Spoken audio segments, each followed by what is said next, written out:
It was the kind of Monday morning that hung heavy in the air. Rain tapped softly against the tall windows of the Whitmore estate, a 15,000-square-foot mansion nestled in the hills of Marin County. Inside, silence echoed through the gleaming marble halls like a secret waiting to be discovered. Billionaire Nathaniel Whitmore sat at the head of his oak breakfast table, barely glancing at the spread before him. Freshly baked croissants, eggs Benedict, imported strawberries, everything luxury could offer. Yet he sipped his black coffee with an air of detachment. Money had never been his problem. Meaning had. Nathaniel had built tech empires before he could legally rent a car. He'd graced Forbes lists, bought jets on whims, and hosted galas for causes he barely understood. But lately, it all felt hollow. Even as staff moved silently around him, tending to the house's needs, he felt like a ghost in his own castle. That's when he noticed her. The new maid. Small-framed, no more than 25, with raven black hair tied in a messy bun. Her uniform was clean but faded at the cuffs, and her sneakers were clearly secondhand. But what truly caught Nathaniel's attention wasn't her appearance. It was her eyes. There was something in them. Fatigue, yes, but also a fierce dignity. Like she was fighting a war no one could see. She moved with care, polishing vases, fluffing pillows, aligning picture frames with meticulous attention. But there was no idle chatter, no desire to be noticed. She was a shadow, perfectly silent. And yet, every once in a while, she would steal a glance toward the large French doors that led outside, her gaze lingering for a beat too long. Curiosity bloomed in Nathaniel's chest. Who was she? He waited until she stepped outside during her lunch break. It was a cold day. Most staff stayed in the kitchen or staff lounge. But she went behind the estate, toward the overgrown path that led down the hill. She had no idea she was being followed. Nathaniel moved quietly, staying far enough to remain unseen, but close enough to observe. The path was steep, muddy, and tangled with branches. She held up her skirt to avoid dragging it through the thorns, and Nathaniel couldn't help but wonder why she'd risk the terrain on a lunch break. Then he saw it. A small clearing opened to a dirt patch, half sheltered by old trees. There a boy, perhaps 6 years old, waited. Dressed in a thin hoodie and mismatched shoes, he lit up when he saw her. She smiled at him in a way Nathaniel hadn't seen all morning. She knelt down, pulled out a sandwich wrapped in tinfoil, and handed it to the child. Then she took out a second one and ate alongside him. They didn't speak much, just sat close, shared a laugh, and looked at something on a crumpled piece of paper, a drawing, perhaps. When it started to drizzle again, she removed her jacket and wrapped it around the child. Then she kissed his forehead, whispered something in his ear, and walked back up the hill alone, shoulders straight. Nathaniel stood frozen. Back at the house, he waited for her return. She re-entered through the back entrance, wiping mud from her shoes before returning to the same quiet, invisible presence she had earlier. As if the scene in the clearing had never happened. That night, Nathaniel couldn't sleep. He walked past the library, past the gym he never used, into the room where his parents' portraits still hung. They had raised him to work hard, build wealth, donate to charity. But had they ever taught him how to really see someone? The next morning, he asked Mrs. Lambert, his housekeeper of 20 years, about the maid. "That's Elena," she said. "Started 2 months ago. Good girl. Quiet. Keeps to herself. Does she have a son?" Mrs. Lambert paused, surprised. "I believe so. She never speaks of him unless necessary. Single mother, I think. Works here mornings, then at the diner on Brookside Avenue in the evenings. Tough life." He nodded, saying nothing. But something in him shifted. The next week, he watched her closely, but not intrusively. He noticed how she always finished early, how she avoided waste, saving half her lunch to take home. He noticed how she flinched when others raised their voices, how she always checked her phone at exactly 3 p.m., probably to see if her son had made it back to the shelter from school. One afternoon, as she was heading out early, Nathaniel made a quiet decision. He followed her again. This time, not through the woods, but into the city.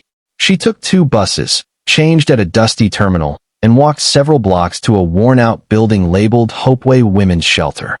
She entered, greeted the receptionist with a tired smile, and disappeared inside. Nathaniel stood across the street, heart thudding. So that's where she lived. Back home, the mansion felt colder than usual. The crystal chandeliers, the grand staircase, the marble counters, everything screamed wealth. But it all felt useless when he knew someone was out there raising a child with nothing, yet with more strength and love than he had ever known. He walked to the kitchen, grabbed 2 sandwiches from the chef's tray, and left them by the window. The next morning, they were gone. No one said anything. But when he checked the maid's locker, there was a hand-drawn thank you note tucked into the side, with a crayon heart signed Tommy.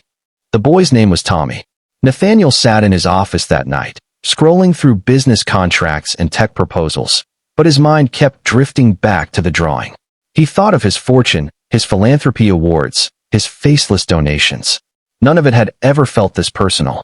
He was a billionaire.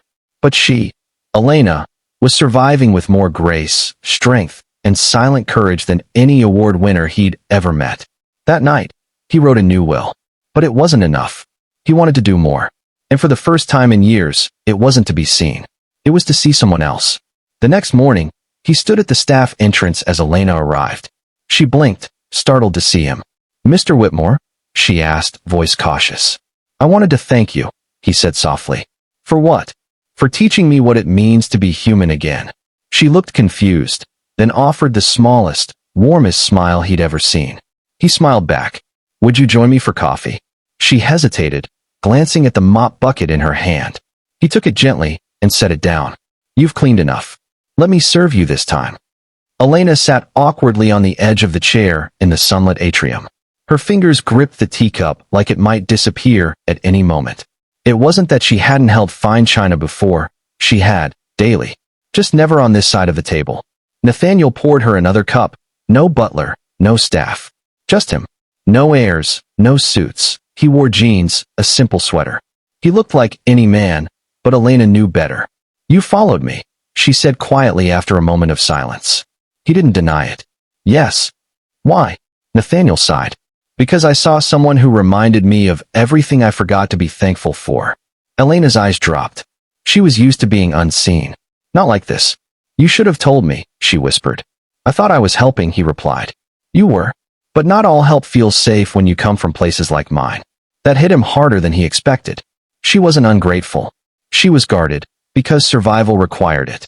"I want to offer you and Tommy a better place to live," he said after a pause. "A home. An apartment. Not a favor, but a new start." Elena looked up, eyes wide with emotion. "Why would you do that for me?" "Because no one should have to choose between feeding their child and getting some rest. Because I've spent my life giving money, but never giving meaning. And because I believe in you." She bit her lip, fighting the tears. That weekend, Nathaniel arranged a furnished apartment near Tommy's school. He hired a tutor for evenings.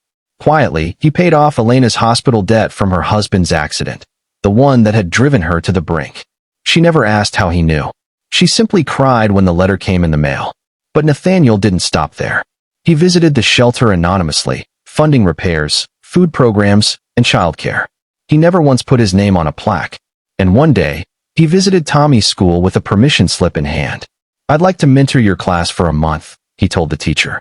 "Tech skills, creative thinking, confidence." The teacher blinked. "You're the Nathaniel Whitmore?" He smiled. "Just Mr. Nate here." As weeks passed, Elena grew in confidence.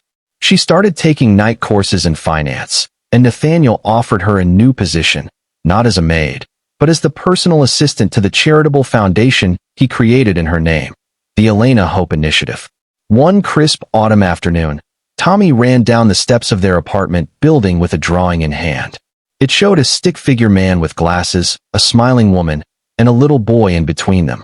"You're my superhero," Tommy told Nathaniel. "But Mommy is the real boss." Nathaniel laughed, his eyes warm. "She always will be." Years later, at the opening ceremony of a community center for single parents, Elena stood behind the podium in a navy blue suit. Cameras flashed, reporters scribbled, but she ignored all of them. She looked into the crowd at Nathaniel. "Once upon a time," she said, voice steady, "I cleaned his floors while trying to keep my child from starving. Today, he stands beside me, not as a savior, but as someone who believed in my worth when I had forgotten it myself. He followed me once. What he saw changed his life. And what he gave me changed mine." The applause thundered. But Nathaniel didn't stand. He simply smiled. Because for the first time in his life, he didn't need to be the richest man in the room. He just needed to be present. And that was enough.